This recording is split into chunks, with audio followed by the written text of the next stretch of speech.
Hello, BookTube.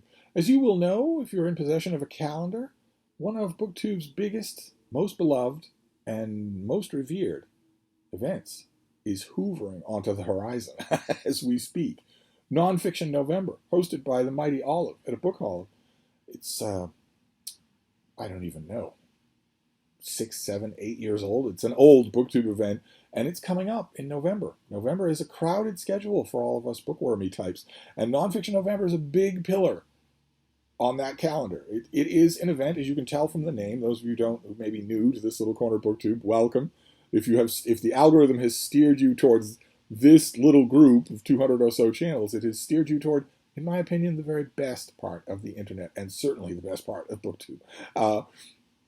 If you're new and you don't know what I'm talking about, Olive created an event called Nonfiction November, in which for the month of November we celebrate nonfiction in all of its plenitude, in all of its various moods and characters, mainly because it gets such a bad rap.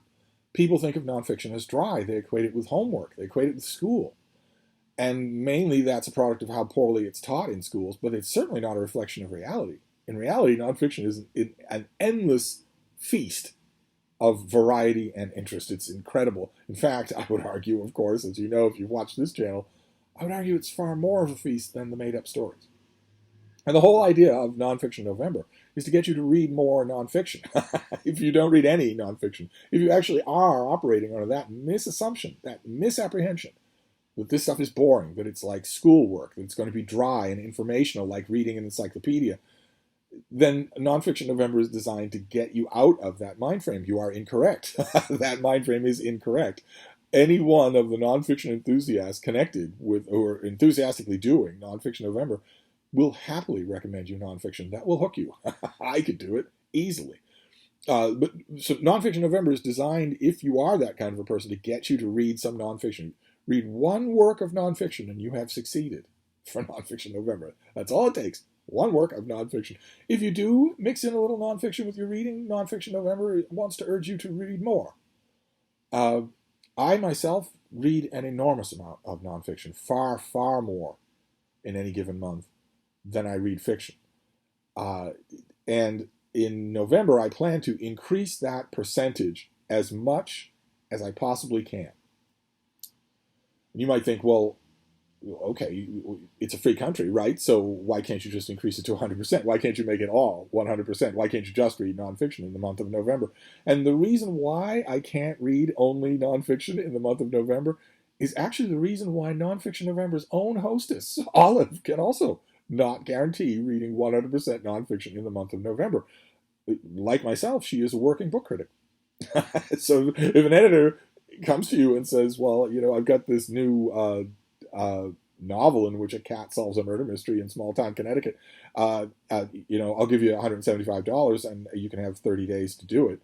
But the pub date is the 21st of November, so I'm going to need it by then. You can't go back to that editor and say, I'm afraid I can't do that Nonfiction November.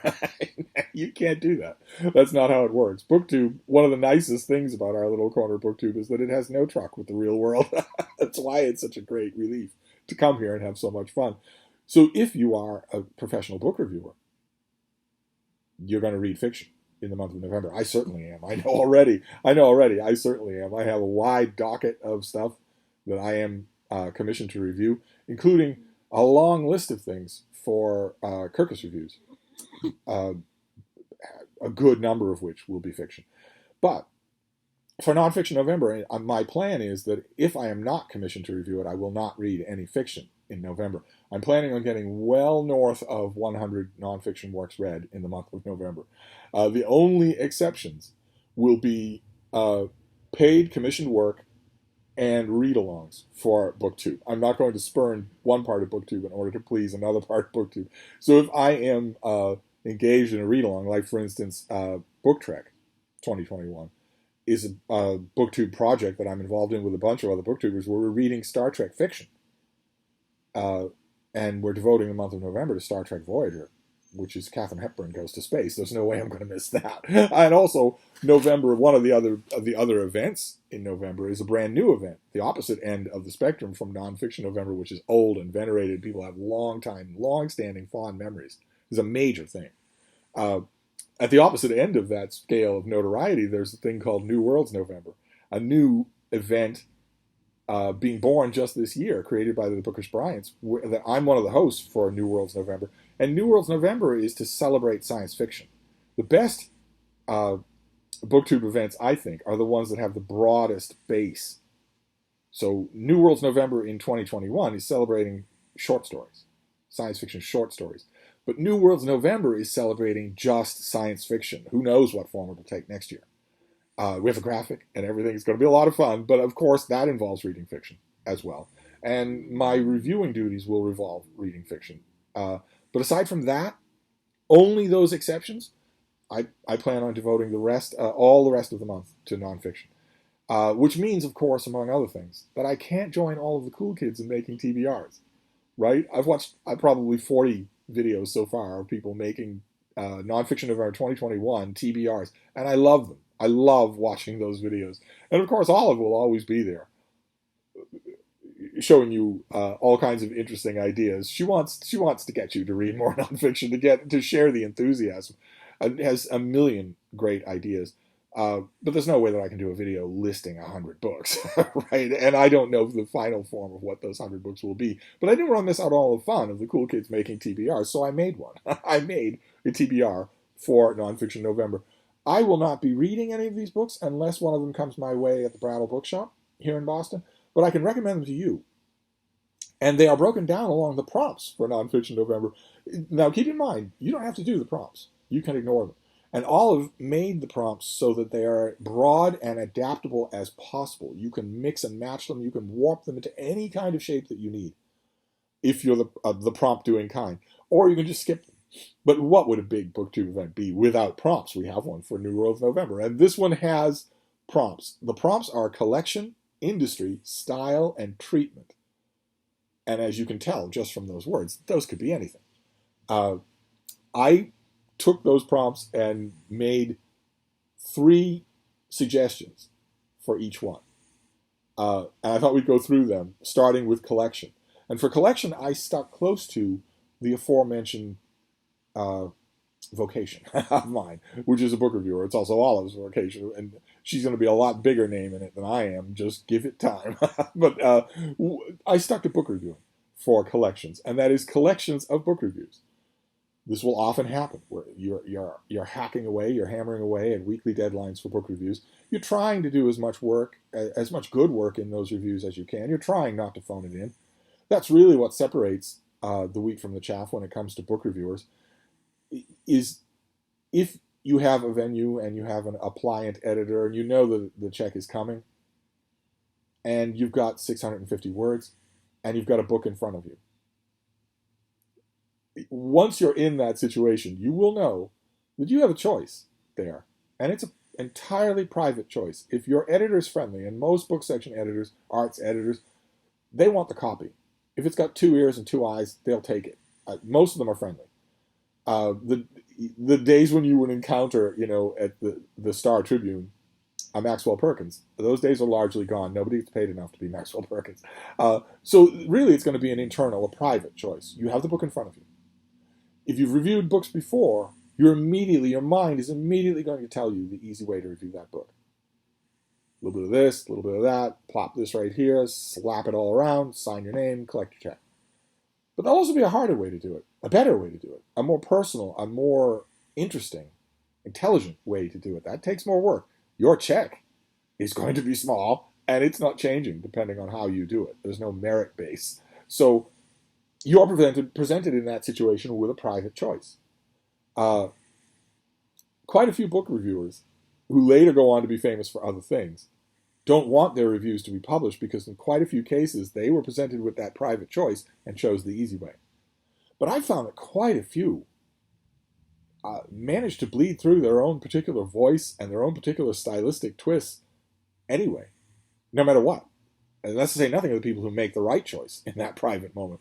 So I want to recommend 3 book review collections from authors who did look back and say, well, I will consent to have those reprinted for the public. The first is the complete essays of V.S. Pritchett. Don't be mistaken by the name. These are book reviews or book essays, prefaces, or that sort of thing. They're not essays in the E.B. White, Henry David Thoreau nature of essays. Instead, they're mainly considerations of books. And they are extremely smart and very, very companionable.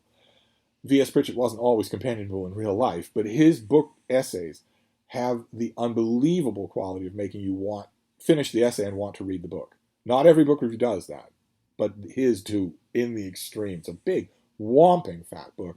But boy, oh boy, it will increase your TBR. Guaranteed it will. The next one is probably the most famous big collection, and that is United States by Gore Vidal. Now, Gore Vidal is much deeper, far more textured, far more brilliant writer than V.S. Pritchett in every way, fiction and nonfiction. But his book essays very much don't have that quality. You finish an essay of his on just about anything, you're glad you spent time with Gore Vidal tossing off witticisms, but you have no real interest in reading the book. He doesn't convey that at all. It's not part of his book reviewing writing. And then the last one is arguably by Christopher Hitchens, another big collection there, quite a bit of which is literary, because Hitchens always had a literary essay on the back burner, no matter what trouble he was getting into at Vanity Fair, saying that women can't be funny. No matter what trouble he was doing that, or whether he's at some sort of university doing a guest lecture where he could ogle the young things, no matter what he was doing in the spotlight of his life, he was always writing about books, and arguably has a large number of those things, and they're very, very good. So those are 3 ideas for collection. And I wouldn't be snapping up any one of those 3 if the Brattle provided them, because I have them already, and I go back to them all the time. Then the next one is industry. And for industry here, I picked actual looks at industries. That you don't have to do that. For instance, E.O. Wilson's book, Tales from the Ant World, is not only about his hard work, in other words, industry, as an ant specialist, but also about the tireless, literally unceasing industry of ants themselves. You could pick that book, and the paperback has a very nice blurb on it, right there on the front cover. But I chose looks inside actual industries for the industry prompt. The first one being Permanent Midnight by Jerry Stahl, which is part a drug memoir. It's part his story about being totally out of this solar system, wasted, while he was the comic writer for a show called Alf. You'll never look at that show again if you're ever unfortunate enough to look at it at all. You'll never look at it the same way again, knowing that Jerry Stahl didn't know how many fingers and toes he had half the time that he was writing. But it's also, I mean, it's great as a drug memoir. Takes you into seedy hotel rooms, gives you all sorts of expert drug addict advice on what to do, how to prolong highs, how to get them to be really intense. But it's also a very, very modern, good, smart look inside the television sitcom industry. Those parts stick out a lot. The drug parts, of course, overwhelm because they're so melodramatic, but those industry parts are really good. So that was the first one I chose. The next one is by Kim Cooper and David Smay, and it's called Bubblegum Music is the Naked Truth. And it's about the bubblegum music industry.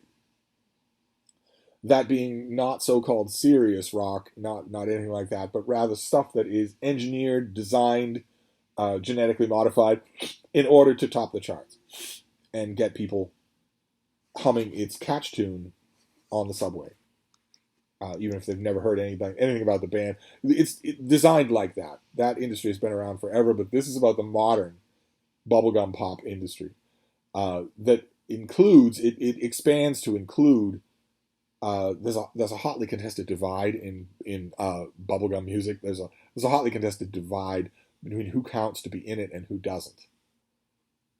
Usually the dividing line in bubblegum music is, can the musicians actually play their own instruments?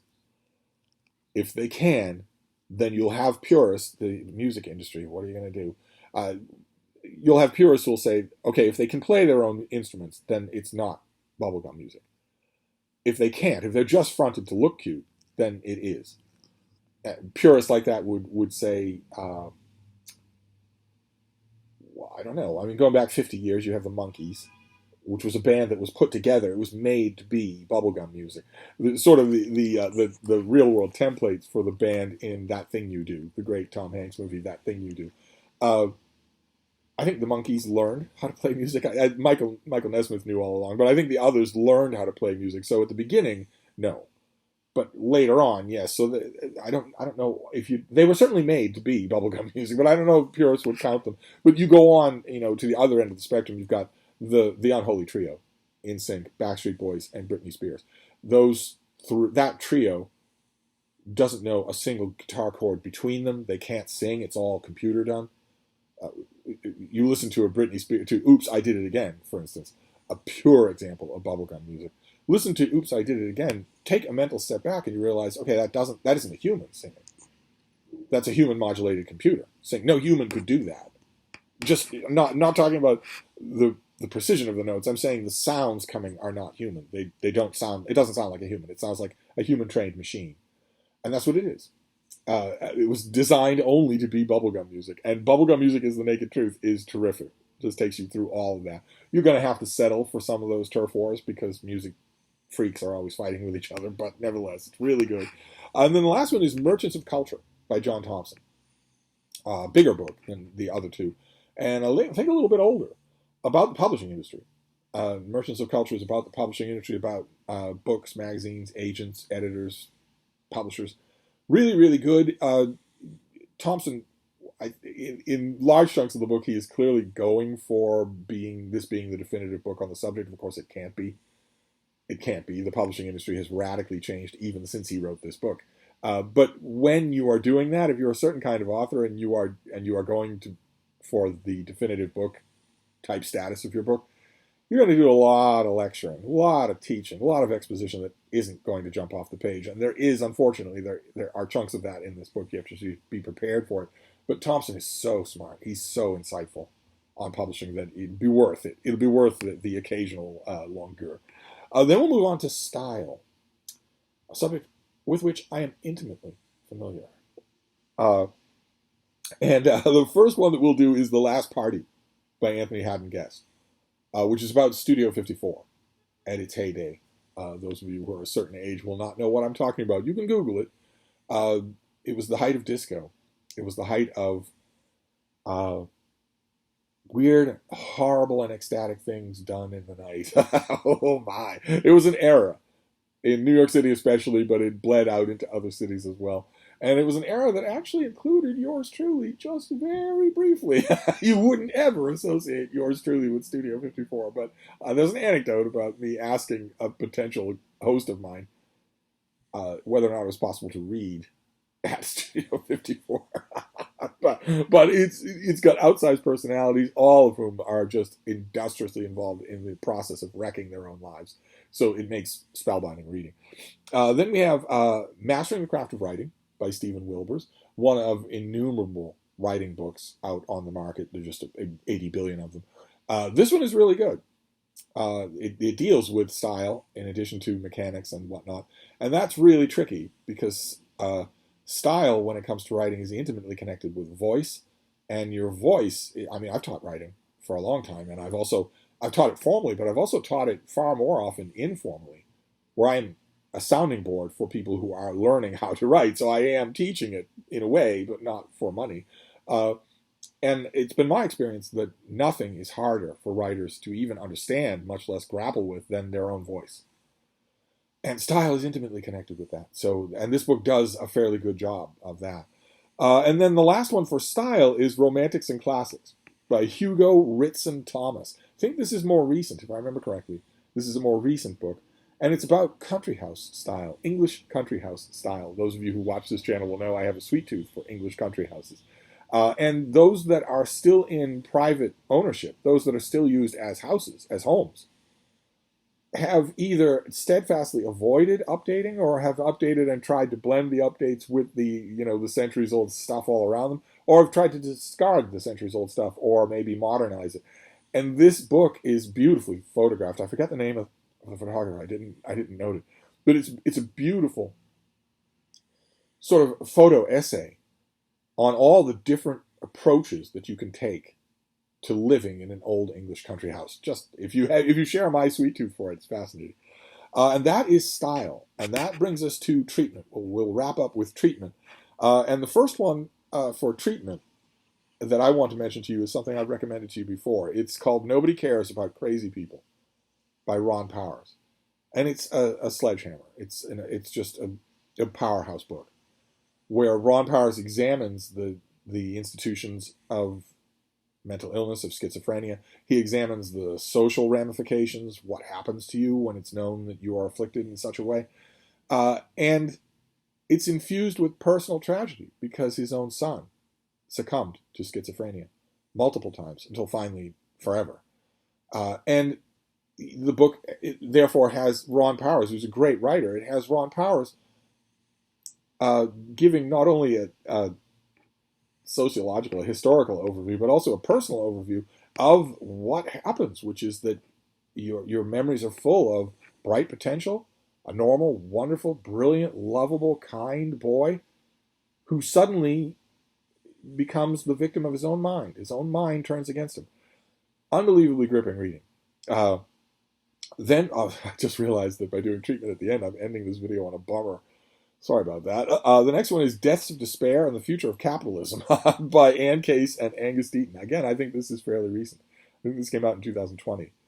And it's not about not making ends meet. It's not about the evils of capitalism in the financial sense.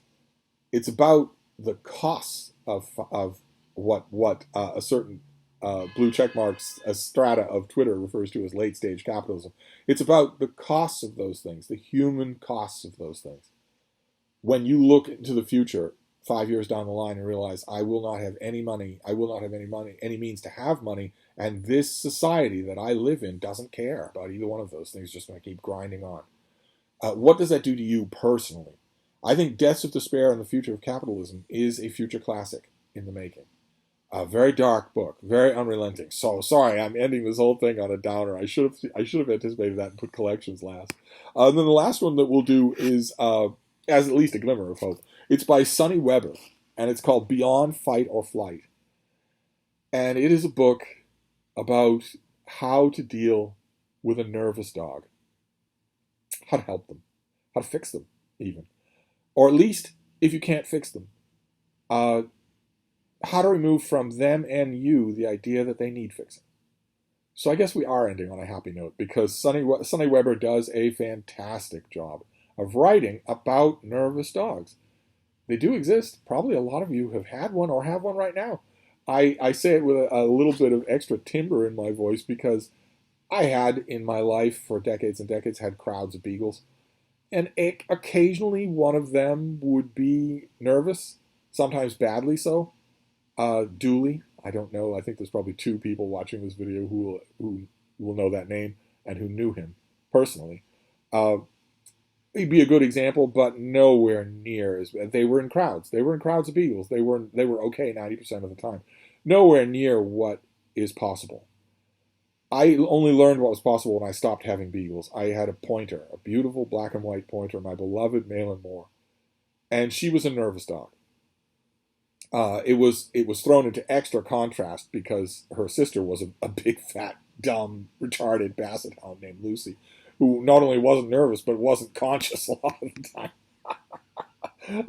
But Malin could be nervous. She was, and with her it really showed. There wasn't a crowd for her to hide behind. She was just one of my 2 girls, and I loved her to death. I just loved her so much. But I realized things that I had only glancingly realized with Dooley, which is what having a nervous dog is really like. And the extra approaches that you have to take, the extra allowances that you have to make, the ways that you have to help them. And Sonny Weber understands those just perfectly. So if you have a nervous dog, and sometimes you're at your wit's end, and sometimes you're not sure what to do, and maybe you're occasionally wondering, as all good owners do, is there any way I can help? Is there anything more I can do? I hug, I cuddle, I console, but is there anything more I can do?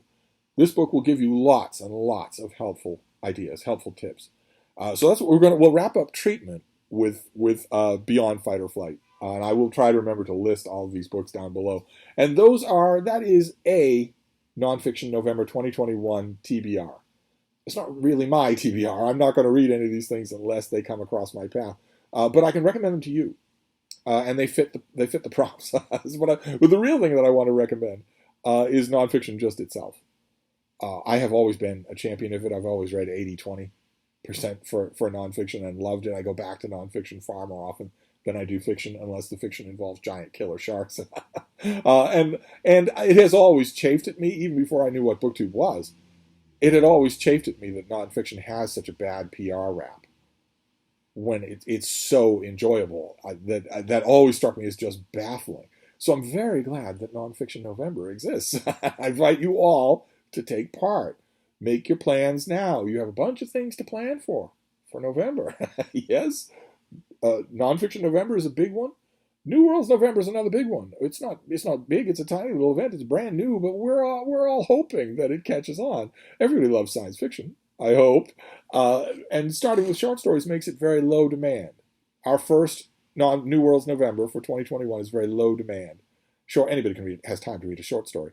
And there's also NaNoWriMo, right, which is National Novel Writing Month. We'll be talking about that all through November as well.